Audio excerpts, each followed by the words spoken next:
People का कोमल पत्ता।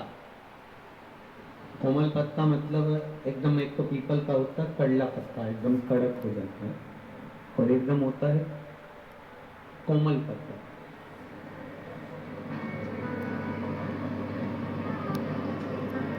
उस पीपल के कोमल पत्ते पर पीला चंदन घिसकर, जो वह चंदन होता है, उस चंदन को घिसकर उस चंदन को उस पत्ते पर रख लिया। और महाराज उस पत्ते को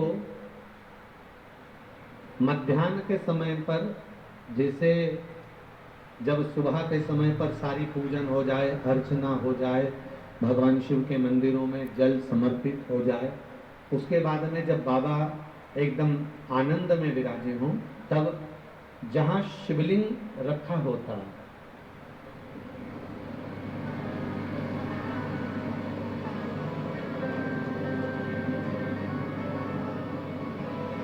जैसे ये शिवलिंग है और ये कटी भाग जहाँ शिवलिंग रखा हुआ है, इस कटी भाग पर जहाँ शिवलिंग रखा है उसके पास में ही 3 उंगलियों से चंदन का लेपन उस कटी भाग पर करना।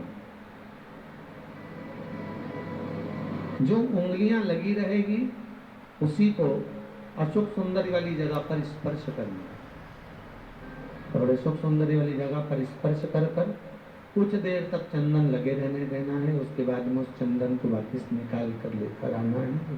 कटी भाग पर जो लगाया गया है उसको भी निकाल कर वापस लेकर आना है। फिर बाबा का स्नान नहीं करेंगे, केवल चंदन लेकर आना, उसी पीपल के पत्ते पर रखा। डिब्बी में उस चंदन को आप रख लीजिए।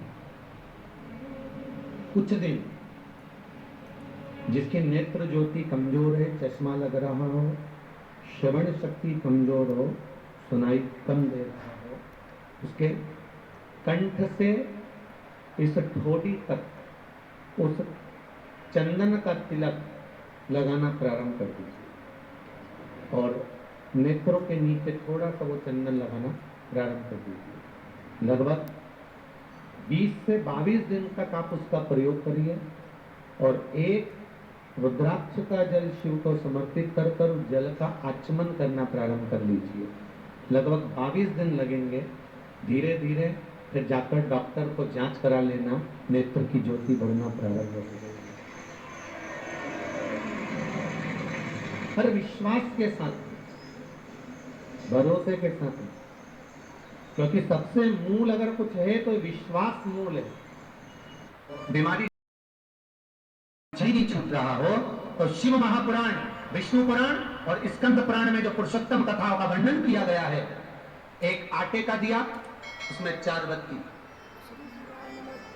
आटे के दिए में 4 बत्ती रखें, तिल्ली का तेल डाल लें, थोड़ा सा उसमें सरसों का तेल डालें, मानो घर के बाहर, अर्थात घर के अंदर के बाहर जो चौखट होती, चौखट से थोड़ा सा बाहर, बिल्कुल चौखट में नहीं बैठना, थोड़ा सा बाहर, 9वीं तिथि के दिन शाम के 6 से 6:30 के बीच में 21 बार जो व्यक्ति बीमार रहता है उसके सिर से नीचे की ओर श्री नरसिंह भगवान का स्मरण कर कर, जिस अधिक मास में जिस तिथि को उतारा कर रहे हो उस तिथि का नाम लेकर, उस अश्विन अधिक मास का नाम लेकर, जो व्यक्ति का उतारा कर रहे हो उसका नाम और गोत्र लेकर 21 बार जो उतार कर उस दिए को घर के ही चौखट पर रख देता है, उस व्यक्ति की बीमारी छूट जाती है महाराज, वो रोगीला नहीं रहता।